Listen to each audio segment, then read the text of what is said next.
పెన్షన్దారులపైన కనికరం చూపని మోడీ సర్కార్ 2011 నుండి ఎదుగు బుదుగు లేని పెన్షన్ బడ్జెట్ సవాలక్ష నిబంధనలతో దూరమవుతున్నటువంటి లబ్ధిదారులు ధరలు ఆకాశాన్ని తాకుతున్న నామమాత్ర పెన్షనే దిక్కు సబ్కా సాత్ సబ్కా వికాస్ అని ప్రచారాలు చేసుకుంటున్న కేంద్రంలోని బీజేపీ ప్రభుత్వం వాస్తవంలోని ప్రజలందరినీ సమస్యల్లోకి నెట్టేసింది.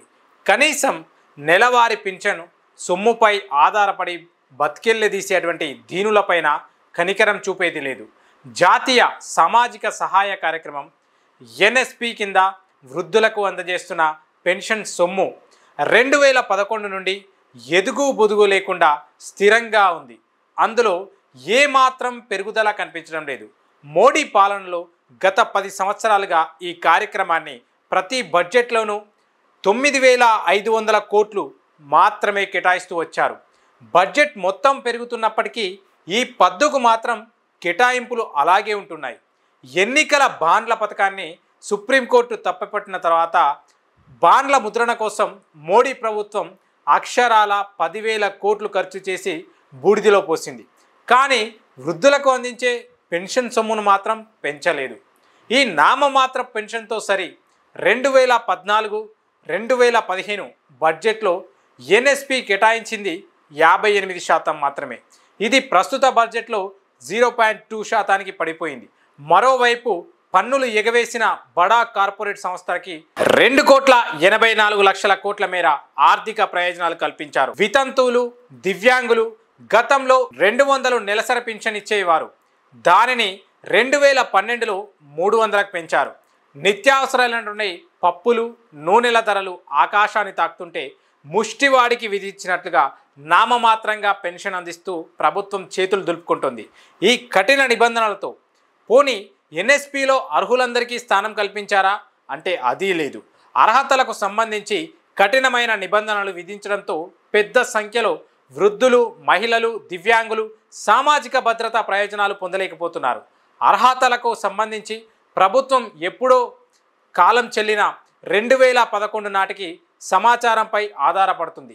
మహిళల వయసు 40 నుంచి 60 సంవత్సరాల మధ్య ఉంటే ఈ కార్యక్రమం కింద లబ్ధి పొందేందుకు అర్హులు. ఇక దివ్యాంగులు 80% పైబడి శారీరక వైకల్యం కలిగి ఉండాలి. దీంతో ఆర్థిక సాయం అవసరమైనటువంటి కోట్లాది మందికి అది అందకుండా పోతుంది. దేశంలో 78% మంది వృద్ధులకు పెన్షన్ లభించడం లేదు. ఈ నీతి ఆయోగ్ గత నెలలో విడుదల చేసిన నివేదికలో తెలియజేసింది.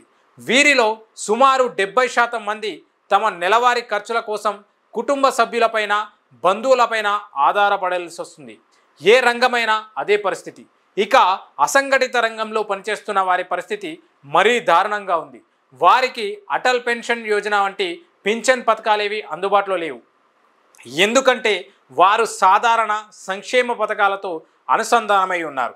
ఈ అసంఘటిత రంగంలోని పనిచేస్తున్న కార్మికుల నమోదు కోసం ప్రారంభించిన ఈ శ్రమ్ పోర్టల్లో ఇప్పటి వరకు కేవలం 29,048 కోట్లు ముందే తమ పేర్లు రిజిస్టర్ చేసుకున్నారు. ఈ సంఘటిత రంగంలో పనిచేసే వారి కోసం 2019లో ప్రధానమంత్రి శ్రమ్ యోగి మన్ధన్ PMSYM పేరిట కంట్రిబ్యూటర్ విద్యుత్ ఈ పెన్షన్ పథకాన్ని ప్రభుత్వం ప్రారంభించింది. దీనికి 2023-2024లో 350 కోట్ల బడ్జెట్ను కేటాయింపులు జరపగా ప్రస్తుత బడ్జెట్లో 177 కోట్లు మాత్రమే కేటాయించారు. ఈ 2019-2024 మధ్య కాలంలో ఈ పథకంలో కేవలం 50 లక్షల మంది మాత్రమే చేరారు. గత సంవత్సరం జనవరి-జూన్ మధ్యకాలంలో 21% మంది లబ్ధిదారులకు ఈ పథకం నుండి బయటకు వచ్చారు. ఈ తగ్గుతున్నటువంటి లబ్ధిదారులు దేశంలో 6 కోట్ల మంది నిరుపేదలు ఉన్నారని ఇండియా ఏజింగ్ నివేదిక చెబుతుంది. వీరిలో సుమారు 1 కోటి మంది ఎలాంటి ఆదాయం లేకుండా బతుకులు నెట్టుకొస్తున్నారు. అయినప్పటికీ వృద్ధాప్య పథకాల లబ్ధిదారుల సంఖ్య తగ్గడం గమనార్హం.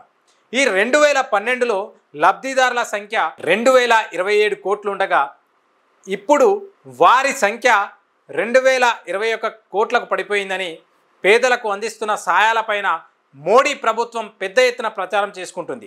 ఈ భారీ ప్రకటనలు పోస్టర్లతో ఓటర్లను ఆకర్షించే ప్రయత్నం చేస్తుంది. ఈ కేంద్రం తగినవన్నీ నిధులు లేకపోవడంతో సామాజిక ఆర్థిక సహాయ కార్యక్రమాల కోసం రాష్ట్రాలు కేంద్రం కంటే 5 నుండి 10 రెట్లు ఎక్కువగా ఖర్చు చేయాల్సి వస్తుంది. ఇక ప్రతి వృద్ధుడికి 3,000 రూపాయల నెలవారీ పెన్షన్ మొత్తం ఖర్చు ఇస్తే ఖజానాపై పెనుభారం పడుతుందని ప్రభుత్వం చెబుతుంది. కానీ ఇదే ప్రభుత్వం 2014, 2015, 2022, 2023 మధ్యకాలంలో బడా కార్పొరేట్ సంస్థలకు సుమారు 15 లక్షల కోట్ల మేర ఆర్థిక ప్రయోజనాన్ని కల్పించింది.